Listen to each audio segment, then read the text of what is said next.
Cold and miserable, and nothing to report. Exactly, yeah. I don't know if that's a good way to start the show, but honesty is the best policy. This is West Africa Weekly, a live series brought to you by Lynx and Arvy Nahar, where we talk about oil and gas news, projects, and developments that you can sink your teeth into. Here are your hosts, Greg and Arvy. Hey there. Hey, Greg, how's it going? It's going good. It's going good. How are you? Yeah, very well, thank you. Very well. All is well. Marvelous. How's London?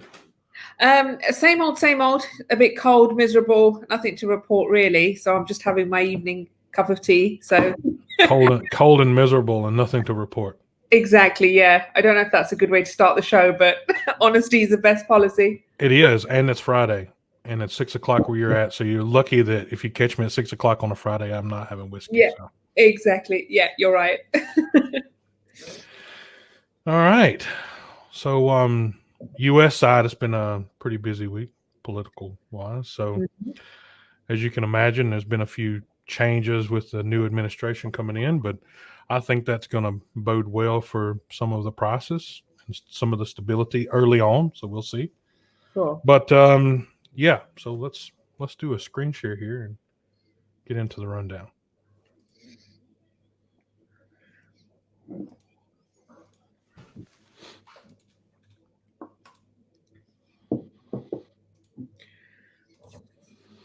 All right, like we typically do each week, Arvy and I'll go through the oil prices. That's your crude and your Brent. This week we're going to talk about some stuff in South Sudan. Although it's kind of central, it still plays a lot of part into West as it transits or transports a lot of its production west. So it's still a key player. BP and Sonangol's stuff for there in Angola. Maersk and Total in Suriname, and Total and Apache in Suriname. Looks like Suriname's going to be the highlight of today's chat. But anyway, so Arvy, with the have you done any stuff with any stuff with Sonangol in the past? Actually, so funnily enough, that was my first job. It was actually for BP Angola. So I was actually working on Block 18 at that time. And this was about 15 years ago. Yeah, it seems like a long time ago. So yes, lots of experience. 15 years is definitely a long time ago. Is that a long time ago? Yeah. I'm feeling old now. Thanks. Me too. I feel the same way. I'm thinking when you said 15, I was trying to think of what I was doing 15 years ago. I was in the Gulf of Mexico 15 years ago. Yeah. Right. Okay. Yeah. So yeah, some experience, quite a lot of experience actually with Sonangol, and quite recently as well with the local content aspect as well. So yeah, lots of experience with Angola. All right. For our oil prices, looks like for the WTI, it's $52.23, and over to the crude, $55.32, and that's for today, Friday, January the 22nd. Yeah, so that's probably the last you'll see before Monday from your side. But I was speaking with Ryan earlier, and some of the predictions about Brent being up to $65 before the middle of the year. Okay. What do you think? Yes? No? If I'm quite honest with you, I try to remain optimistic, but I'm a bit skeptical right now. So I'm thinking as long as we stay within 60 to 65, it's a good sign. Let it just be for this year with all the rest of the nonsense COVID stuff going on. I think it's, I think we're looking at a good range between 60 and 65, which is good. That's a very good way to look at it. Although it's funny because you said it one way when you're talking about being optimistic, and then Ryan says he's optimistic and he says it's a different way, but he actually says optimistic so he can sometimes get an argument and get a rise. So Ryan, if you're listening, I know how you do it, and I know the routine here. So we're gonna have to get Ryan in on the chat as well, perhaps. Yeah, we will. We need to do an overtime West Africa Weekly one together one day. Yeah, it'd be great.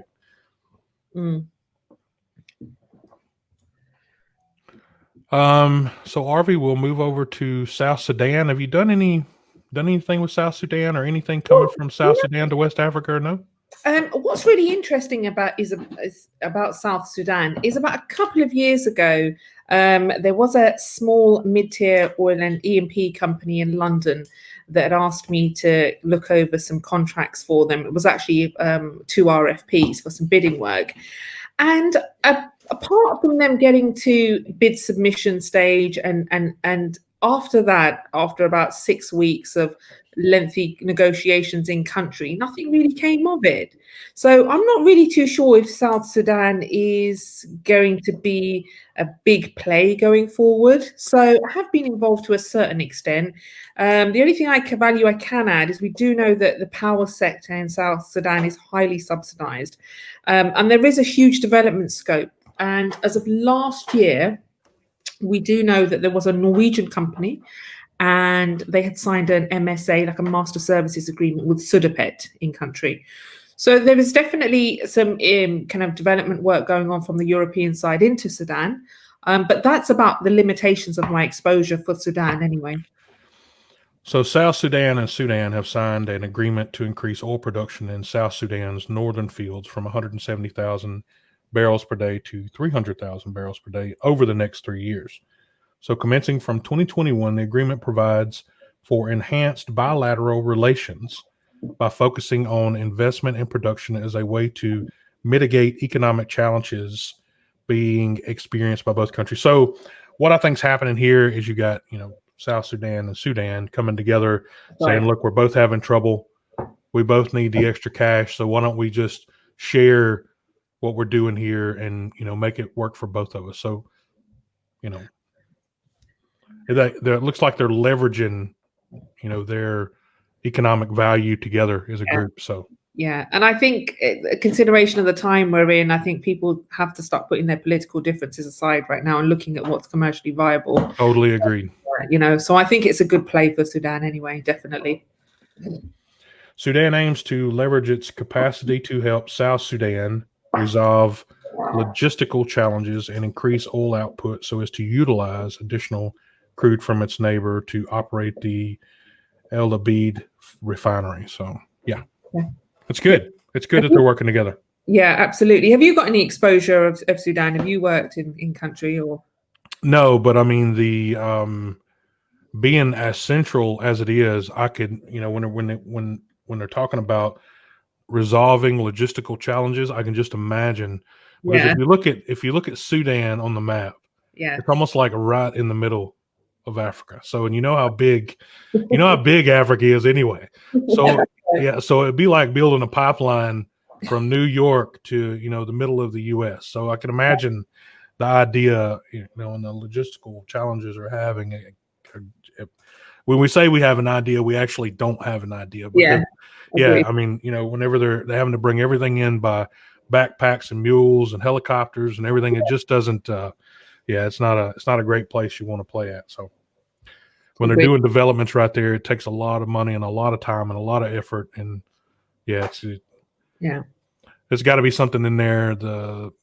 It's got to be something in there valuable enough to put the time into it. Agreed. You got to be doing the resources for the country.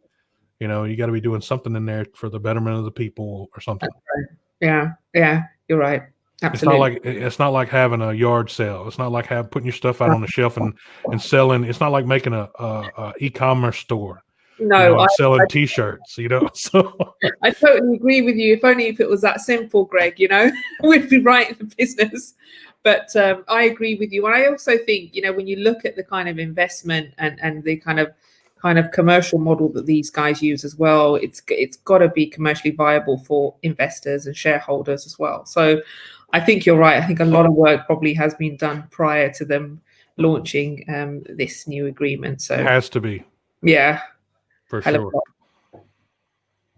The other part, and I think we covered a little bit about some of the stuff with some of these leasing, some of the new projects coming up next year. But the next thing on the list was some of our licensing.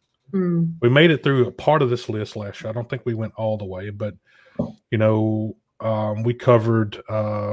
We didn't cover Somalia. We talked a little bit about South Sudan just now, but on some of the upcoming licensing rounds. So Somalia, it represents one of the few remaining frontier landscapes. Now, we're talking about just Africa in general, not just West Africa, but it's still, when you start talking about the economics, it all still kind of works in the same pattern. But with only 2 exploration wells offshore to date, in 2015, Spectrum configured approximately 20,000 kilometers of long offset 2D seismic data offshore. So they're looking for a potential high quality oil window. And in accordance with some of the findings, Somalia introduced its first ever licensing round. So I can understand them wanting to get in there and get it, but I think they may have come in at a very bad time to toss that. Yeah. So I'm not saying I wish them all the best of luck in the world, but they already have, some issues with security. Yeah. They already have a lot of other issues domestically. So to launch a licensing round and kind of with the industry with 2 black eyes and a few and missing a kidney, it's probably going to be a little rough go here. So yeah, I agree with you. I'm not too sure. I mean, in hindsight, look, I'm great. It's great that they've got the kind of business models and the desire to launch these licensing rounds right now. But in industry, and especially with COVID and the vaccinations coming in play, perhaps their strategy is that, look, industry will get to some sort of normalization scale very soon.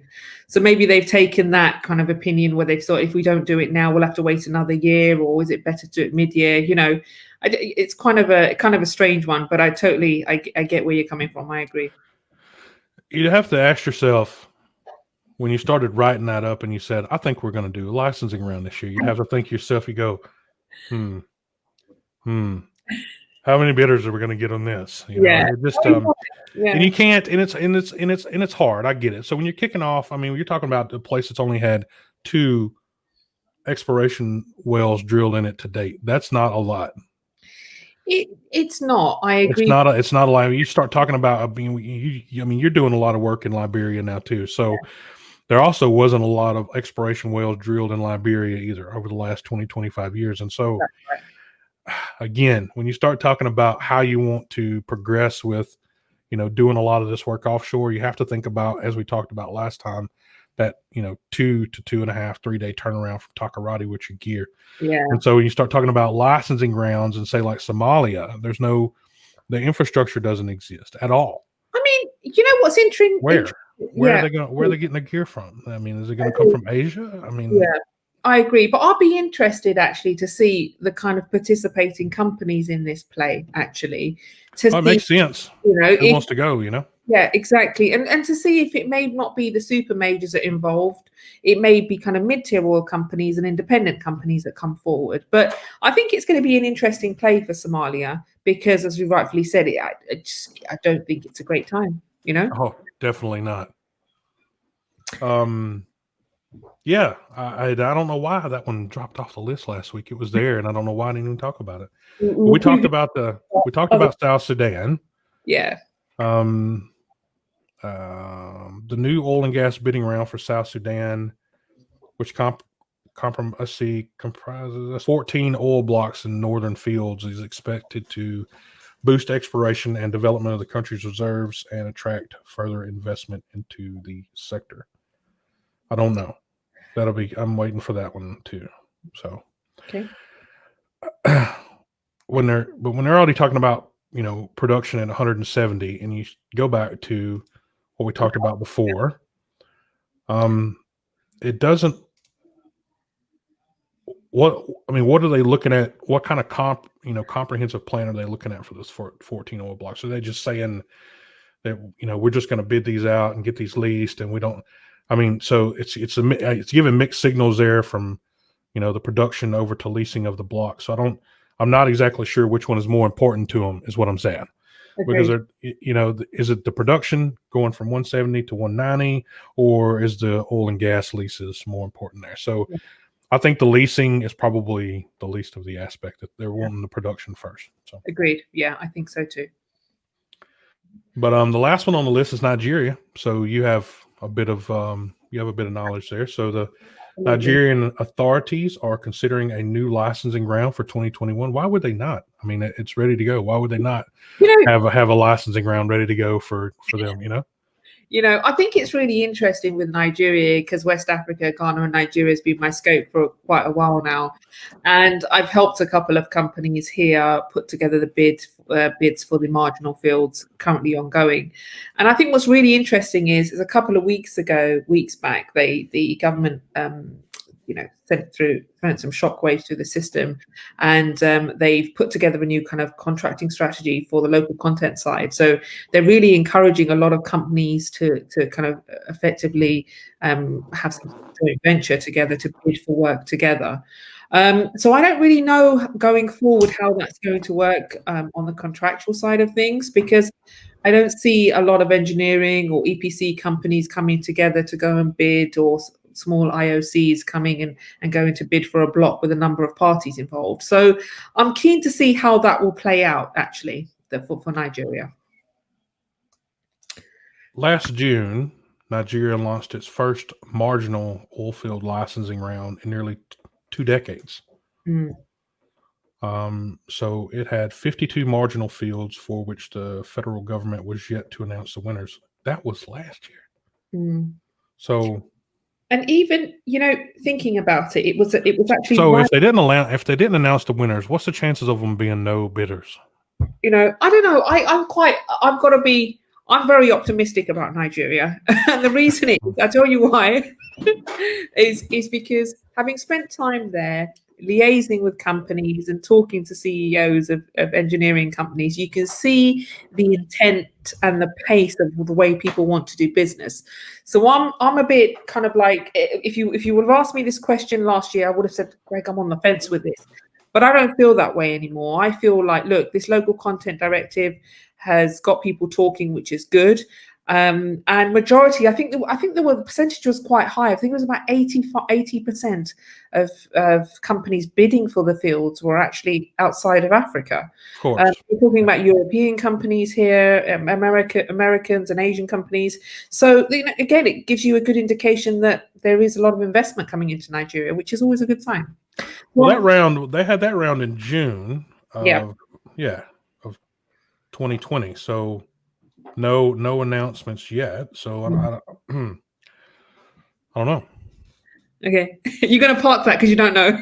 I don't know. No, I don't know what they're. Why would they not have some announcements made by now? Yeah, I agree. That's my biggest thing.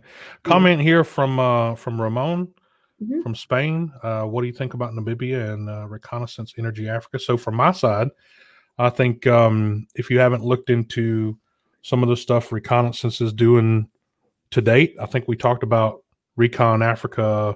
I think it was last week, Harvey. I think we talked about them. But after we did that show, I went and checked out their stock and what their stock was doing, and some of their plans for the future. And I'm positive on Reconnaissance Energy Africa. They're a little small company, but if I had some time and then some other things to invest, I would go for Recon Africa. So it's a positive for me.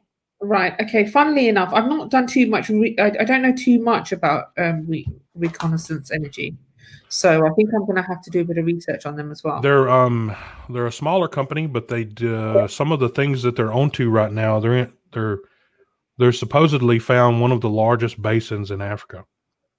Okay. So one of the new basins, and it's supposed to be the equivalent of the Permian. So they're just now early into the exploration, but go check them out. Okay, so E&P is very new to them, yeah. Yeah. Okay. Right. Private company. Well, I say private. I mean that they are trading on the London Stock Exchange, so they are available. But and they were very very cheap. Absolutely, Ramon. Thank you for the comment. Thank you. All right.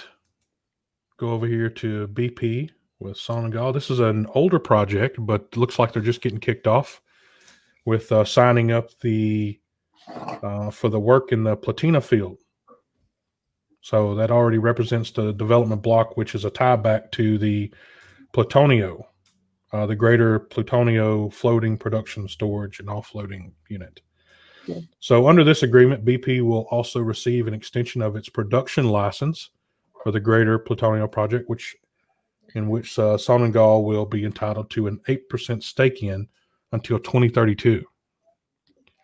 So it's when you think about 8%, right? You think okay, so 8%. It doesn't sound like a whole lot, but whenever you're talking about two FPSOs sitting in there at 8%, That's right. that's a lot of money. That's a Yeah. lot of money for the country. So, actually, to be quite honest, Arvy, I think 8% was kind of low. I mean, what? I was thinking more like 10, something like this, maybe.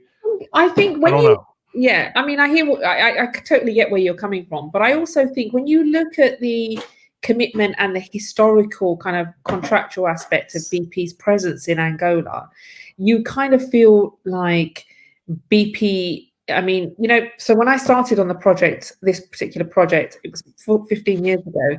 And at that time, BP was the only country in the world that had drilled below 2,000 feet, I think it was, for deep water drilling. And even that, at that time, about 14, 15 years ago, it was the talk of the town. Everybody wanted to have the same play as BP. What have they done in Angola? So I think BP's got a very strong position in Angola, and I think they've done a hell of a lot of kind of CSR and local content work in country as well. So I'm thinking that you're right. That 8% sounds low, but I think if you look at the grander scheme of things, what is it offset by over the last 15 years too? Exactly. Yeah. And we've got to really think about that. But I agree with you. 8% sounds a little low, but again, over the last 15, 16 years, it's big commitment. That's why you're here, to show a little bit extra light into, because by just reading that, the normal person would be like 8%. But it's good that you're here to show some of that insight. So that's great. Sure. But it looks like they also signed 2 additional memorandums regarding offshore exploration. So it looks like they may do a little bit more work than just development work. So interesting. Yeah. Good for Sonangol and good for Angola. Go to work, boys. Absolutely. Maersk firms up 2 rig contracts for Suriname. Looks like it was previously renounced. I'm just going to give you this contract. I don't know. It was it was previously announced a bit back, but Total was still working on getting the final commitment to Maersk for the project. But it looks like they came through with their award, and it's going to be a duration of 500 days. Okay. For these 2 rigs. So that would be the Developer and the Valiant, which the Developer is a 6th generation semi, and the Valiant is a 6th generation drill ship. Well, they're calling it 7 here, but yeah. So anyway, it was delivered in 2013, but that's good. That's 500 days of work for Maersk, as well as Total. That's going to be an exploration and appraisal project in Suriname's Block 58, and has various extension options. Blah blah blah. It looks like a good project to be on. Yeah, and can I just say, huge project. I think Total have really kind of like revamped. I don't know what they've done. I'm super impressed with Total's performance. I mean, this is in Suriname. I was reading. They sold a bunch of stuff, Arvy, so they have a lot of cash to spend. They're trying to, exactly. They're like, we have this cash to spend. We got to do something with it. You're absolutely right, but I think this is their 4th largest discovery in Suriname. And in saying that, this year they took over Area 4, is it, in Mozambique? So I'm really quite super impressed with Total's performance right now. Really, really impressed, to be honest with you. I've always been a Total. I've always liked Total from the times that I worked with them as well. So good company and good people. Mm. But good luck to Total and Maersk here in Suriname. So sure. And then you got the next week, we're going to go right back into Total again. Here comes Total and Apache Okay. This this find here in Suriname. I'm just full of euphemisms today. Okay, so Total and Apache have made a significant find in Block 58. So now this contract following up for Maersk follows right into this one with Block 58, in which they're partners there with Apache on. This well was drilled by the I think it's the Sam Croft drill ship with Noble. Okay. And I think the ongoing development or the ongoing exploration in Block 58 is what spurred this other group to be awarded some contracts. But the well was drilled 725. It counted a total of 63 meters net pay of hydrocarbon, comprised of 58 meters of net black volatile oil and gas pay and good quality. Okay, so yeah, that was a really good well there for them. I think Total assumed operatorship of Block 58 on January the 1st, 2021 with a 50% working stake. So again, it's a really good play for them anyway, as a 50% ownership. So that's really good. Yeah, I think the idea there is they're trying to get in and create some architecture using Maersk and these two other ships after they did the find here. Yeah. So, yeah, that's great. That's great. Super. All right. Anybody got any final comments? Mohammed, I'm sorry I don't have a lot of information on the Kuwait stuff, and I tend to, if it doesn't come straight to me or directly to me, then I typically don't have an eye on stuff for Kuwait. So my apologies. Let's see. Any other questions? Yeah, let me see here. I'm going through. I think that was it for today. Okay, super. I just wanted to say, actually, funnily enough, I've got to share some messages with you, Greg. I've been absolutely inundated with so many great comments about our show, and people have actually given me ideas of topics they want to discuss, and so really pleased and happy about that. So I'm happy that we're keeping everybody engaged and people can give their input as well. Thank you. Hey, I'm glad that people just enjoy coming and checking it out. Like, the topic West Africa has always been, well, there's this work in West Africa, this work. So there's not a whole lot of resources out there that actually, like, you see an article here or something there, but there's not a lot of resources out there to where you can get information from. So it's good to just even have, just a courtesy chat about it. And that's all we're doing, is having a chat about ongoing projects. And that's where it's really important, where people just say, hey, well, if you don't know what's going on in West Africa, just drop in there and check Arvy and Greg out. Yeah, here in a week, and for 15, 20 minutes. And hey, today it was 27. So wow, fantastic. Yeah. So yeah, no, it's been I've as I said before, I was really super happy with all the comments that came through. So yeah, thank you all, guys, the audience. Well, Arvy, you can thank all of the people that has made comments and things that want to bring things to the show and different topics. I'm more than happy. Anybody got anything they want to talk about out there, they can feel free to shoot us an email. There's myself and Arvy on all the different social media channels, and you can feel glad to get in contact with us, or be happy to get in contact with us and shoot us a message. Absolutely. Thank you. All right. I think that's a wrap. Is that it for us? Yeah. That's it. So that's us next week, Thursday, back at the regular scheduled time.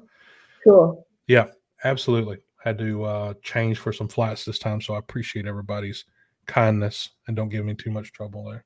Yeah. Okay, good job. Have a wonderful weekend, everybody. Take care, and we'll speak to you next week. See you later. Bye, everyone. Bye, Greg. See you. Bye. You've been watching West Africa Weekly, a live series brought to you by Lynx and Arvy Nahar. Your hosts have been Greg and Arvy. For sponsorship opportunities, send us an email at info@riglynx.com. Tune in next Thursday at 8 a.m. CST for another live episode.